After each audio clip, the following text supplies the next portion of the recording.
नमस्कार दोस्तों। पिछले एपिसोड में शांतनु के पिछले जन्म के बारे में हमने जाना। इस एपिसोड में हम शांतनु के बारे में जानेंगे और जानेंगे कि क्यों एक मां ने अपने ही बच्चे को नदी में डुबो दिया।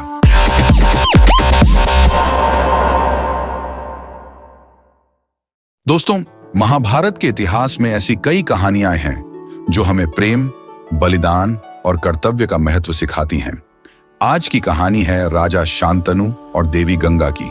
तो चलिए इस अद्भुत कथा में डूबते हैं। राजा शांतनु हस्तिनापुर के एक पराक्रमी और धर्मपरायण राजा थे।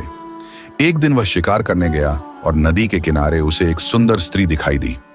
उसे पहली नजर में ही महिला से प्यार हो गया। मुझसे विवाह करो, उसने कहा।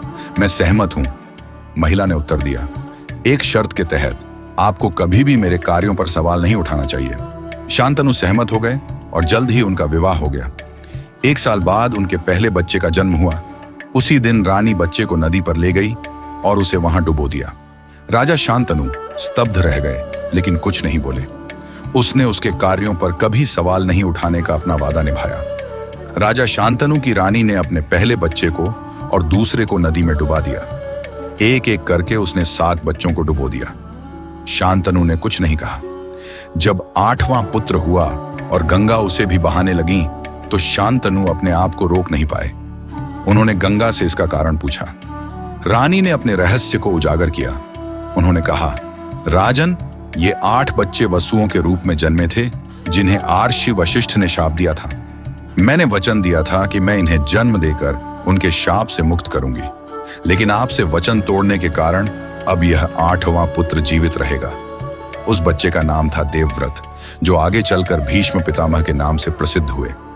गंगा ने शांतनु को उनके पुत्र को सौंपा और कहा, राजन, अब मैं जा रही हूं, लेकिन आपका पुत्र धर्म, सत्य और त्याग की मिसाल बनेगा।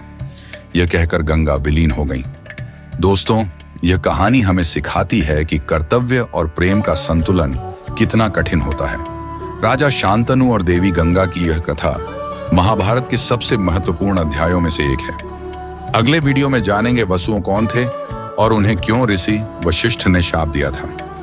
अगर आप कहानी जानते हैं तो कमेंट बॉक्स में बताएं, और अगर नहीं जानते हैं तो कमेंट बॉक्स में जय श्री कृष्ण लिखें और अगले वीडियो के लिए हमारे साथ संपर्क में रहें। जय श्री कृष्ण।